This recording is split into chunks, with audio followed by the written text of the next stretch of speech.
Exploring modern technologies and research. Revolutionary imaging device to climate change and social research. यहाँ पे आपको खूब सारे एडिटोरियल मिलेंगे, आइए उनको समझते हैं, देखते हैं कि मॉडर्न टेक्नोलॉजी को हम किस तरह से कहां पर यूज कर सकते हैं। चार्ज कपल डिजाइन जिसे सीसीडी बोलते हैं, रेवोल्यूशनरी इमेजिंग टेक्नोलॉजी। सीसीडी है क्या? एग्जाम में प्री में हमेशा पूछी जाएगी। सीसीडी आप भूल नहीं सकते, सीसीडी याद रखना क्या है।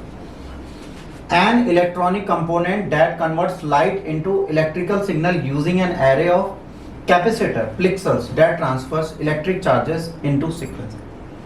जैसे इंफ्रारेड आपने सुना है क्या करता है? इंफ्रारेड क्या करता है? जैसे मान लीजिए बिस्किट है, इसमें जब इंफ्रारेड पड़ेगा, ये जो उभार है, ठीक, इस पे पहले पड़ के ऊपर आ जाएगा और जो गहरान है उस पे बाद में जाएगा, तो वो इंफ्रारेड रेड कलर की एक इमेज बनाएगा एग्जैक्टली जैसे ये बिस्किट है।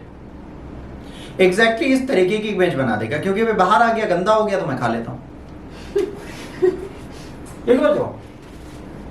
इसके बाद working principle operates using the photo electronic effect.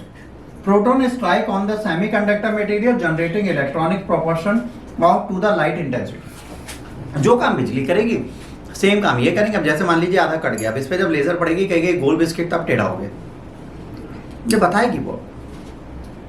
आगे light capture, proton strike pixels creating electronic hole pairs, फिर चार्जिंग स्टोरेज, ईच पिक्सल सोल्स electrons proportional to light intensity, फिर sequential transfer, voltage moves charges from the pixel to pixel like buckets of water. बूंद बूंद बूंद भर के सागर भरता है, वैसे बूंद बूंद प्रोटॉन्स मिलकर काम करते हैं। Digital conservation, charges converted to voltage signals then digitised into the image.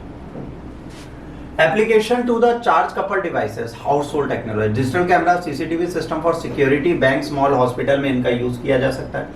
ये अंधे होंगे, मतलब इनमें लेंस नहीं होंगे, ठीक। X-ray imaging, CT scan, endoscopy, microscope and the spectrometers, इसमें यूज किया जा सकता है। एस्ट्रोनॉमी में यूज किया जा सकता है। तो आने वाले टाइम पे कैमरे को रिप्लेस कर सकते हैं और बेहतर काम कर सकते हैं, ठीक है। इसके बाद अगला है हमारे लिए ब्लू कार्बन। नेक्स्ट एडिटोरियल हमारा है बच्चों blue carbon. Blue carbon refers to the organic carbon captured and stored by the ocean in the vegetated coastal ecosystem. ये कहां पर आता है? ये जो ब्लू कार्बन है वो कहां पे? जहां पे समुद्र और मीठा पानी मिलता है और वहां पर कुछ जंगल पैदा होते हैं, यहाँ ग्रीनरी होती है, जैसे मैंग्रोव फॉरेस्ट, मार्शी लैंड्स, वहां पर ये चीज पाई जाएगी। तो ये मैंग्रोव फॉरेस्ट में पाए जाएंगे, सॉल्ट मार्शेस में पाए जाएंगे, सी ग्रास मैंडोज में पाए जाएंगे, ठीक। Blue refers to the watery nature of this carbon storage. These ecosystem covers just 2% of the ocean surface and accounts for 50% of the carbon absorption. समुद्र के टोटल लैंड मास में सिर्फ 2% है जहां पर क्या पाया जाता है? Blue carbon. बट पूरे समुद्र का 50% कार्बन डाइऑक्साइड ही एब्जॉर्ब कर लेता है। तो 2% संभाल के रखना पड़ेगा, वो कोशिश यहाँ पे की जा रही है। डिजॉल्व CO2 देखिए, vast majority of blue carbon is the carbon dioxide dissolve directly into the ocean water. क्या डिजॉल्व होता है? ये तो मेजॉरिटी ब्लू कार्बन क्या है? ये है जो समुद्र में सीधे मिला हुआ है। Under water sediment, carbon stored in the layers of sediment beneath the coastal ecosystem. जो कोस्टल इकोसिस्टम में बालू के लेयर्स हैं उसके नीचे भी ये पाया जाता है। Marine life, carbon in the ocean, organisms from the whales to the phytoplankton, whale से लेकर जो छोटे वहां पर जीवाणु पाए जाते हैं, बैक्टीरिया, उन तक में कार्बन इमल्शन होता है। Coastal vegetation, carbon stored in mangrove, sea grass, salt marches, यहां पर भी क्या होता है? यही होता है। Recent news, seaweed farming has emerged a potential blue carbon strategy. एक है सीवीड, अगर सीवीड का हम प्रयोग करते हैं और इनको लगाते हैं तो हम कई सारी जगह पर कार्बन को रेगुलेट कर सकते हैं और कृषि का कार्य कर सकते हैं, ठीक। इसके बाद Indian Council of Social Science research, ICSSR establish की गई थी बेटा 1969 में। रिकमेंडेशन हुआ था प्रोफेसर VKRV राव कमेटी का, याद रखना। ये किसके थ्रू एस्टेब्लिश किया गया है? Indian Council of Social Science Research, professor VKRV Rao committee 1969। Apex body of government of India के सोशल और ह्यूमन साइंस रिसर्च के लिए ऑटोनोमस ऑर्गेनाइजेशन है, department of higher education, ministry of education की तरफ।